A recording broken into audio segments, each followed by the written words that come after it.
yang selama ini dilakukan dan banyak sekali kewajiban yang dilalaikan karena ketidaktahuan tentang syariat. Sekarang saya sudah mulai berubah sedikit demi sedikit. Pertanyaannya, gimana cara menasihati orang tua yang masih melanggar syariat dan belum berhijab tanpa melukai perasaan mereka? Saya takut sul adab. Masya Allah. Yang paling penting yang harus dilakukan oleh ukti, bersyukur terlebih dahulu pada Allah, karena Allah telah membimbing ukti, berikan hidayah, taufik, sehingga ukti bisa mulai melihat bahwa ada keharuman yang dilakukan, ada kewajiban yang belum dilaksanakan. Itu adalah hidayah yang luar biasa. Maka syukuri terlebih dahulu. Lalu sekarang bagaimana caranya? Saya pengen membuat perubahan, saya pengen mendidik orang tua saya masih jauh dari syariat, masih belum jauh. Yang paling penting ibda binafsi, jangan buru-buru. Kalau pengen berdakwah jangan buru-buru, ada waktunya. Nabi saja pakai cara kok, nggak langsung serta-merta. Padahal Nabi dijaga oleh Allah, Nabi dijamin keselamatannya oleh Allah, tapi Nabi pakai cara sembunyi-sembunyi dulu 3 tahun. Maka sekarang bagi ukti yang memang misalnya baru hijrah, kuatkan dulu pemahaman ukti tentang syariat, kuatkan dulu keimanan, kuatkan, teguhkan. Jadi supaya nanti apa? Kalau kitanya kuat, itu kita punya modal, ibaratnya begitu. Jadi kuatkan dulu.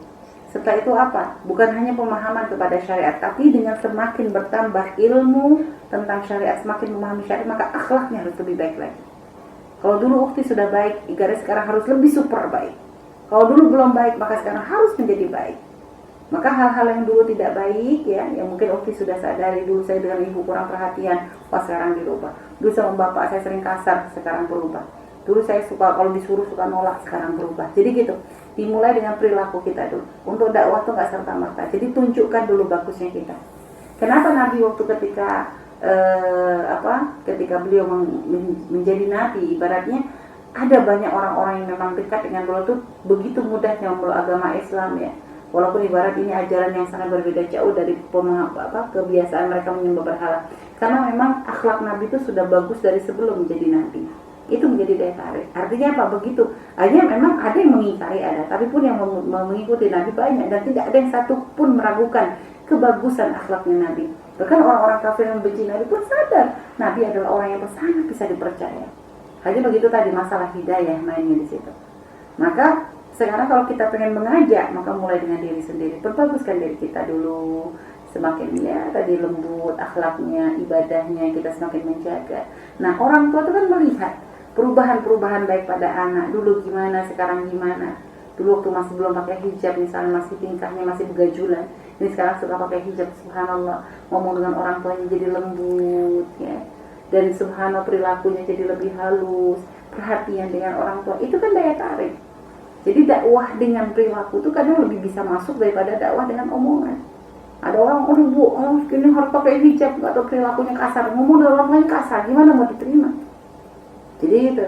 Jadi caranya baguskan dulu akhlaknya, tunjukkan perubahan-perubahan baik yang pada diri kita. Dulu zaman versi sekarang, ya, before after, ibaratnya seperti apa, gitu kan? Dulu gimana, sekarang gimana? Tunjukkan, dari situ orang tua akan bisa melihat. Nanti dari situ, kalau sudah orang tua bisa melihat, nanti ngomong pelan-pelan. Kalau yang penting hatinya sudah kepegang dulu. Kalau sudah ada rasa tertarik, rasa kagum, senang, baru ngomonginnya enak. Mungkin ya dengan cara pakai kerudung pun jangan langsung, ibu ini pakai kerudung haram, dosa. Enggak, pelan-pelan. Ibu mungkin bahasanya gini, bahasa kalau nasihatin orang tua kami sering ngomongnya, bahasa ngingetin orang tua tuh beda sama nasihatin yang lain. Orang tua tuh harus punya cara. Bahasa mungkin yang paling enak dakwahnya anak orang tua tuh manja. Jadi kalau mau misalnya pengen ngingetin ibu masalah hijab tuh jangan langsung ngantem, ibu nggak pakai hijab nanti masuk neraka, jangan begitu. Tapi ibu, alhamdulillah saya kemarin tuh alhamdulillah bisa pakai hijab seperti ini. Waktu kemarin hadir majlis diingatkan tentang masalah hijab, jadi kepengen pakai kerudung, minta ridhonya ibu, ya. Saya pakai kerudung dan doain saya istiqomah, ya bu, ya. Nanti kalau saya pakai kerudungnya double, nggak istiqomah, masih suka, ibu nanti marahin, ya. Lihat, ibunya pakai jilbab, tapi ibunya suruh jadi polisi misalnya untuk ngawasin anak supaya istiqomah pakai jilbab. Lihat, apa tuh akan kena di situ. Masya Allah, aku aja nggak pakai, lihat. Mungkin sedikit, mungkin dia langsung serta-merta pakai, tapi minimal sudah ada ketertarikan di situ. Umi sendiri dulu ya begitu, kadang kalau ngingetin orang tua pakai hijab biasa. Cuma orang-orang tua dulu kan begitu, kadang kalau lagi di dapur, lagi di kebun, ya biasa memang namanya orang tua dulu kan, ya. Pakai baju panjang pada, tapi kan nanti kerudungnya tuh enggak tinggal, biasa orang tua dulu tuh. Cuma kita waktu itu cara ngingetin ya pelan-pelan. Umi waktu itu sambil ya bawa anduk kecil. Biasanya kita kalau kayak gitu dulu itu Umi udah punya anak, ambil anduk kecil gitu ya, minta kepada Zahra waktu itu anak Umi untuk nutupin kepalanya, rambutnya ibu gitu tuh ya. Sampai ibu tuh ketawa, iya nah ini bener kan, sampai paham gitu maksudnya sebenarnya pengen ngajarin pakai aja, tapi caranya tuh cucu yang makanya ibu pakai ya ini gini ya. Jadi kita pakai kecil aja nggak apa-apa, biarin panas nah, iya nggak apa-apa, kecil aja, yang penting nutupin aja. Jadi bertahap, cara ngomong tuh yang bagus, yang manja, suasana pas lagi enak. Dakwah tuh kan begitu, pilih waktu yang tepat, terus cara berbicaranya, menyampaikannya juga yang tepat lah itu.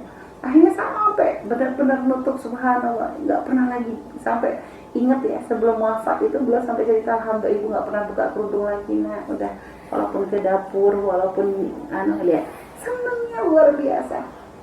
Itulah, jadi sebenarnya kalau caranya kita ngingetin orang tua pun akan mudah gitu ya. Ngingetin orang tua sholat itu pelan-pelan gitu ya. Jadi perilaku kita yang bagus, baru nanti ngomong ingetin Bu ya, saya nanti bisa jadi ahli sholat, doain saya jadi ahli sholat ya.